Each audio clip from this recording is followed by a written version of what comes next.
Imaginez un enfant de 10 ans né dans un village où la pauvreté règne. Un matin, sans prévenir personne, il disparaît. Sa famille le croit mort, mais des années plus tard, un convoi de voitures luxueuses s'arrête devant une vieille case. Un homme en costume descend. Les cœurs s'arrêtent. C'est lui, l'enfant disparu. Mais derrière ce retour se cache une histoire incroyable. Dans un petit village isolé vivait un garçon appelé Kofi. Il avait tout juste 10 ans. Sa maman, une femme douce et forte, était très malade depuis des semaines. Une maladie compliquée qui nécessitait une opération urgente. Son papa avait tout fait pour la sauver. Il avait vendu presque tout ce qu'il possédait, puis sans autre solution, il avait emprunté une grosse somme à un homme riche du village, 100 000, une dette énorme pour eux. Mais le malheur continua. Les récoltes ne donnèrent rien. La chance tourna. Impossible de rembourser l'argent. Un soir, l'homme à qui papa devait cette somme arriva devant leur maison. Sa voix était froide et dure. Il accusa papa de mentir, d'être faible, de l'avoir trahi devant tout le monde. Et quand papa, avec une voix tremblante, expliqua qu'il n'avait plus rien à donner, l'homme regarda la seule chose qui leur restait, leur petit bout de terre. Il la prit sans pitié, sans laisser le moindre espoir. Cette terre, c'était tout pour eux. Leur travail, leur nourriture, leur dignité. Ce soir-là, le silence tomba sur la maison. Papa, maman, la petite sœur et le jeune Kofi restèrent assis sans un mot dans l'obscurité. On entendait seulement le vent glisser entre les murs. Kofi écoutait les voix brisées de ses parents, le désespoir dans la voix de papa, les pleurs étouffés de maman. Et dans son jeune cœur, ce soir-là, quelque chose se brisa. Cette nuit-là, les mots de ses parents résonnaient dans la tête de Kofi. « Notre terre ne nous appartient plus. Si on ne la récupère pas, comment allons-nous vivre ?» Papa parlait d'une voix brisée, maman pleurait doucement. Et le jeune garçon écoutait. Chaque phrase, chaque silence tombait dans son cœur. Alors, sans le dire à personne, une idée lui traversa l'esprit. Une idée folle qui allait changer sa vie. Il se leva au milieu de la nuit, avec les mêmes vêtements déchirés, les pieds nus sur la terre froide. Et sans regarder derrière lui, il quitta la maison. Il marcha longtemps, guidé seulement par la lumière de la lune, jusqu'à atteindre une petite gare au bout du village. Là, il s'assit sur un banc en bois, regardant les trains passer. Quand un train s'arrêta enfin, il monta sans billet, sans plan, juste avec l'espoir. Le train s'éloigna dans la nuit, emportant avec lui un enfant de 10 ans et un destin encore inconnu. Les heures passèrent. La faim le tiraillait, mais il serra les dents. À l'aube, le train s'arrêta dans une ville immense, bruyante, remplie de monde et de lumière. Kofi descendit les yeux grands ouverts. C'était la première fois qu'il voyait autant de voitures, de routes, d'immeubles qui touchaient le ciel. Tout bougeait trop vite, tout semblait trop grand pour lui. Et pourtant, il ne recula pas. Il se dit « Je ne reviendrai pas les mains vides ».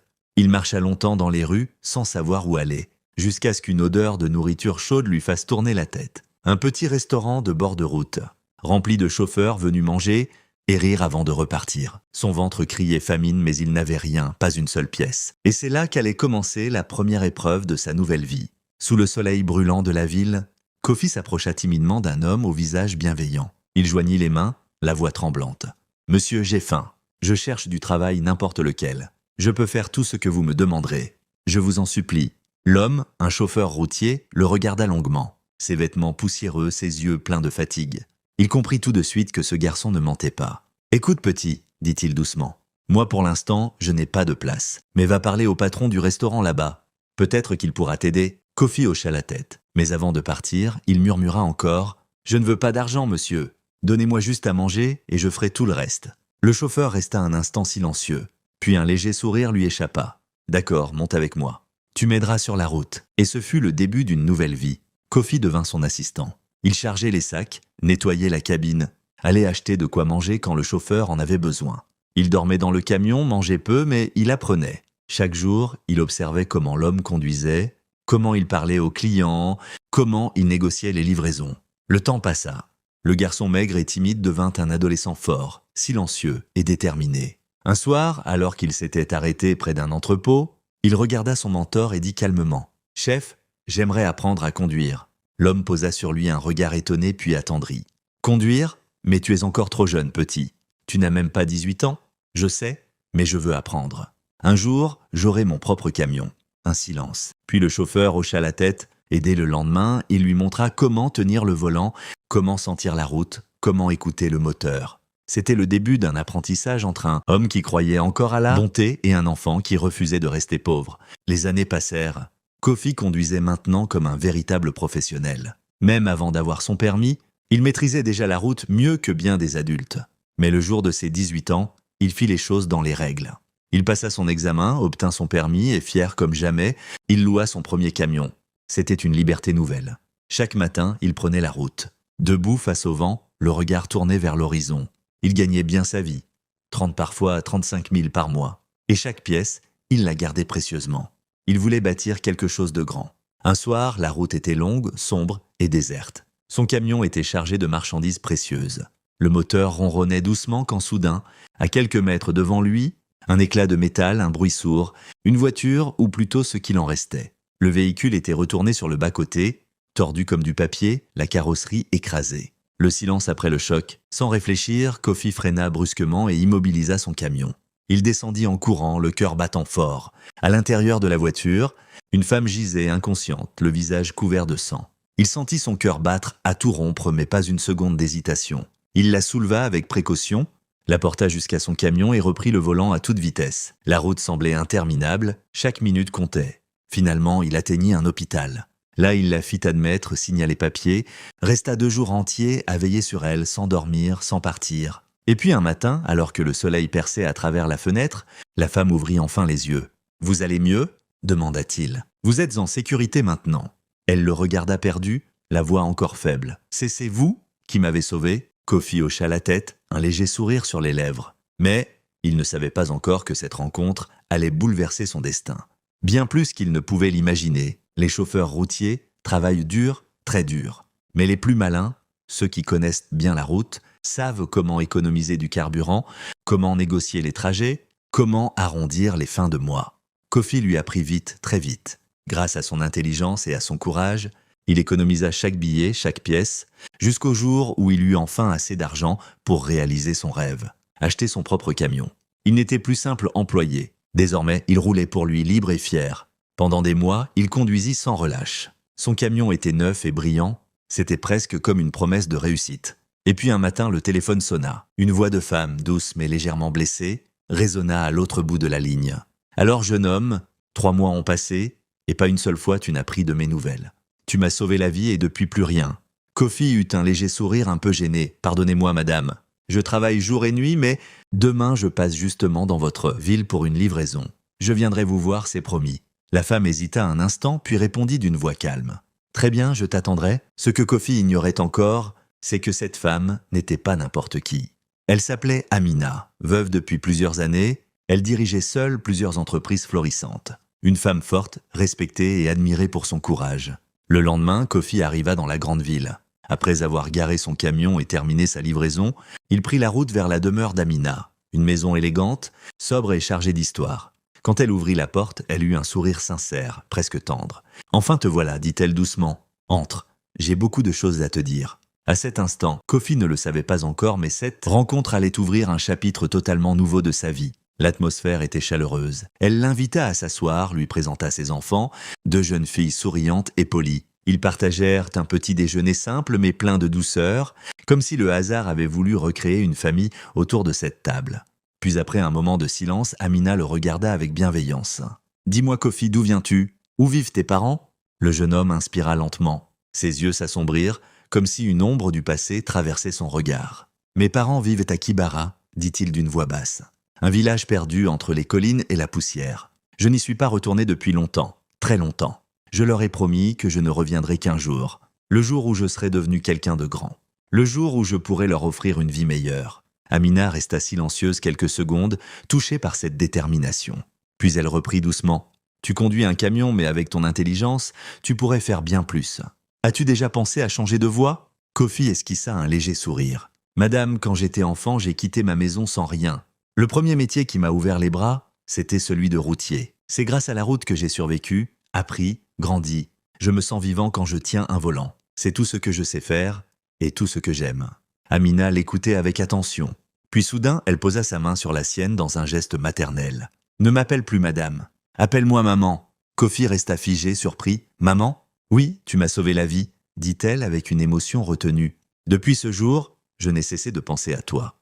Mon mari est parti trop tôt. Il me manque chaque jour. Mais aujourd'hui, j'ai l'impression qu'un fils m'a été rendu. » Ses yeux brillaient d'une sincérité rare. « Écoute, dit-elle doucement. J'ai plusieurs ateliers à gérer toute seule et parfois c'est difficile. Je veux que tu viennes travailler avec moi. Pas comme chauffeur, mais comme mon propre fils.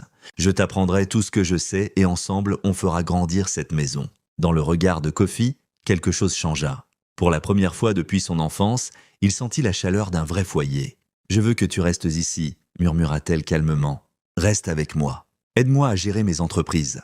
Je n'arrive plus à tout porter seul. » Kofi resta silencieux un instant, puis il répondit avec respect. « Maman, je vous suis reconnaissant, mais j'ai mon propre camion. C'est ma vie. Je préfère continuer sur la route. » Amina sourit, patiente, presque maternelle. « Écoute-moi, mon fils, tu n'as rien à perdre. Laisse ton camion à quelqu'un de confiance. Loue-le. Tu continueras d'en tirer un revenu. Et ici, à mes côtés, je te verserai un salaire honnête. 300 000 par mois. 300 000. » Le mot résonna dans l'esprit de Kofi comme un écho irréel. Il la fixa incrédule. 300 000 juste pour vous aider à gérer l'entreprise. « Oui, » répondit Amina simplement. « Tu es intelligent. Tu comprends les chiffres, les routes, les échanges. Tu as l'œil d'un commerçant. Je te veux avec moi. Pas comme employé, mais comme soutien, comme mon fils. » Kofi sentit quelque chose céder en lui. Ce n'était plus une offre. C'était une main tendue, une confiance qu'il n'avait jamais eue. Le lendemain, il confia donc son camion à un ami fidèle. « Tu le conduis ?» dit-il. « Tu le fais tourner comme tu veux, mais à la fin du mois, tu me verses la somme convenue. Et prends-en soin. » Puis Kofi retourna auprès d'Amina. Ce jour-là, une nouvelle page s'ouvrit. Il découvrit un univers différent. Bureaux animés, entrepôts pleins de tissus colorés, clients venant de toutes parts. Grâce à son expérience du transport et de la logistique, il apprit vite à diriger, à prévoir, à négocier. En quelques mois, la société prospéra encore davantage. Amina, fière, voyait en lui le fils qu'elle n'avait jamais eu. Les années passèrent, 4 puis 5. Elle offrit à Kofi une grande maison dans la ville, un endroit calme et spacieux où certains soirs il aimait simplement s'asseoir, regarder le ciel et se dire que peut-être il n'était plus seul. Le temps passa et peu à peu le destin de Kofi prit la forme qu'il avait toujours imaginée. Il était devenu un homme accompli, riche, respecté et admiré. Ce petit garçon, celui qui autrefois n'avait rien, possédait désormais tout. Sous la direction d'Amina, il gérait désormais l'ensemble de l'entreprise. Les décisions, les contrats, les chiffres, tout passait par lui. Et Amina, fière, voyait son rêve s'accomplir à travers lui. Elle l'appelait désormais mon fils, sans hésitation, sans gêne. Un matin, alors qu'il s'apprêtait à partir au bureau, son téléphone sonna. C'était elle, sa voix plus grave qu'à l'habitude. « Kofi, prépare-toi vite. Nous devons aller quelque part. C'est important. » Intrigué, Kofi enfila son costume, boucla sa montre et sortit sans poser de questions. Devant la porte, une voiture noire l'attendait. Une berline luxueuse et brillante avec chauffeur. Il monta à bord et découvrit qu'Amina était déjà installée à l'intérieur. Son regard était calme mais mystérieux. « Monte, dit-elle simplement. Nous avons un long voyage. » La voiture prit la route en silence. Ils arrivèrent à la gare principale. Amina avait tout prévu. 2 billets, compartiment climatisé, le voyage organisé dans les moindres détails. Kofi ne posa pas de questions, mais au fond de lui, un sentiment étrange naissait. Comme si ce voyage allait le ramener là où tout avait commencé. Le train s'ébranla, glissant lentement à travers les paysages. Les champs, les villages, les collines défilaient, comme des souvenirs qu'on effleure du regard. Des heures passèrent, et quand enfin le train ralentit, Amina posa doucement sa main sur son bras. « Nous descendons ici, dit-elle doucement. » Kofi leva les yeux. Le nom de la gare apparut devant lui et son cœur se serra. C'était la région de son enfance. Il n'osa rien dire. Peut-être qu'elle savait, peut-être qu'elle voulait lui offrir le plus grand des cadeaux, revoir ceux qu'il avait laissés. Ils descendirent du train. À l'extérieur, une dizaine de voitures noires les attendaient déjà, alignées comme pour une cérémonie, des chauffeurs en costume, des agents de sécurité, des regards attentifs. Amina avait tout préparé. Tout était prêt pour quelque chose, mais quoi ? Kofi sentait une tension familière grandir en lui comme avant une tempête. Les voitures quittèrent la gare dans un silence presque solennel. Devant, une berline noire. À l'intérieur, Amina et à ses côtés, Kofi. Derrière eux, 10 peut-être 15 voitures suivaient, formant une longue file brillante qui avalait la route. À chaque croisement, les habitants s'arrêtaient stupéfaits. Les regards se levaient, les chuchotements enflaient. On se demandait qui pouvait bien arriver avec un tel convoi. La poussière se soulevait, les moteurs grondèrent doucement, et bientôt le convoi entra dans le petit village de Kofi. Des enfants couraient derrière les voitures, des anciens restaient debout, figés, comme s'ils voyaient un rêve passer sous leurs yeux. Et puis les véhicules ralentirent. Le premier s'immobilisa devant une maison modeste, un peu usée par le temps, celle d'où tout avait commencé. Devant la porte, un vieil homme et une femme âgée étaient assis sur une chaise de bois, les yeux perdus dans le vide du soir. Ils se redressèrent aussitôt, troublés par le bruit, par la poussière, par la présence de tous ces inconnus en costume. Le silence tomba, les portières s'ouvrirent. Kofi sortit lentement de la voiture. Costume sombre, regard humble, il fit quelques pas puis s'arrêta juste devant eux. Sans un mot, il s'agenouilla. Il toucha les pieds de l'homme et de la femme et murmura d'une voix tremblante « Père, mère, c'est moi ». Le vieil homme eut un sursaut. La femme cligna plusieurs fois des yeux comme pour chasser un rêve. « Qui es-tu » demanda-t-elle d'une voix brisée. Kofi leva lentement la tête. Ses yeux étaient pleins de larmes. « C'est moi, votre fils ». Un silence puis un cri. La mère porta les mains à sa bouche, incapable de parler. Le père recula d'un pas comme si la réalité lui échappait encore. Ce garçon, cet homme en costume entouré de voitures, pouvait-il vraiment être leur enfant ? Et pourtant, dans sa voix, dans son regard, il y avait ce même éclat. Celui du petit garçon qu'ils avaient perdu il y a si longtemps. À peine ces mots prononcés, un cri de stupeur s'échappa et soudain les larmes jaillirent. La mère de Kofi tomba dans ses bras, tremblante, en pleurant. Le père, lui, resta quelques secondes figé, puis incapable de se retenir, prit son fils contre lui. Ils sanglotaient tous les trois sans un mot. Juste le son du souffle des larmes, du cœur qui battait trop fort. Leurs voisins regardèrent de loin. Certains ne croyaient pas ce qu'ils voyaient. Ce fils que tous pensaient de mort était revenu, vivant et devenu un homme puissant. Quand enfin les pleurs se calmèrent, le père prit la parole d'une voix tremblante. « Dis-moi mon fils, pourquoi ? Pourquoi es-tu parti ce jour-là sans rien dire ? Où étais-tu pendant tout ce temps ?» Alors Kofi raconta tout. La fuite, la faim, le train pris en cachette, les années de travail, le camion Amina, l'entreprise. Chaque mot semblait à la fois vrai et irréel. Puis la voix un peu brisée, Kofi demanda « Et cette terre, notre seule terre, qu'est-elle devenue après mon départ ?» Le vieil homme soupira. « Après ta disparition, nous avons tout essayé. Nous avons même porté plainte. Le propriétaire à qui je devais de l'argent nous menaçait chaque jour. Nous pensions qu'il t'avait fait disparaître. Pendant des années, nous avons cherché, fouillé, interrogé, puis au bout d'un moment, nous avons dû accepter l'inacceptable. Nous avons cru que tu étais mort, mon fils. » Les mots restèrent suspendus, lourds et déchirants. Kofi, les yeux pleins de larmes, prit doucement la main de son père. « Père, ce temps est terminé. Aujourd'hui, plus rien ni personne ne pourra nous humilier. » Autour d'eux, la rumeur s'était répandue dans tout le village. Les gens accouraient, chuchotant, les yeux écarquillés. Le fils perdu, celui qu'on croyait mort, il est revenu et riche. Les visages s'illuminaient, les voisins s'approchaient.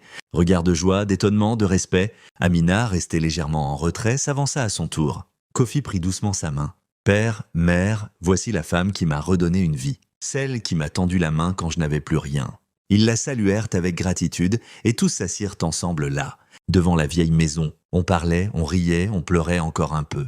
Et pour la première fois depuis 20 ans dans cette maison, on entendit à nouveau des voix de famille et un souffle de paix. Cette nuit-là, Amina resta au village. Pour la première fois, elle dormit loin de ses bureaux, de ses dossiers, de tout ce monde pressé qu'elle connaissait trop bien. Le matin venu, elle prit congé, le cœur léger, comme si quelque chose d'important venait de se réparer. Kofi, lui, resta encore quelques jours. Des journées simples, remplies de rires, de souvenirs, de repas partagés. Sa petite sœur qu'il avait laissée enfant était devenue une jeune femme.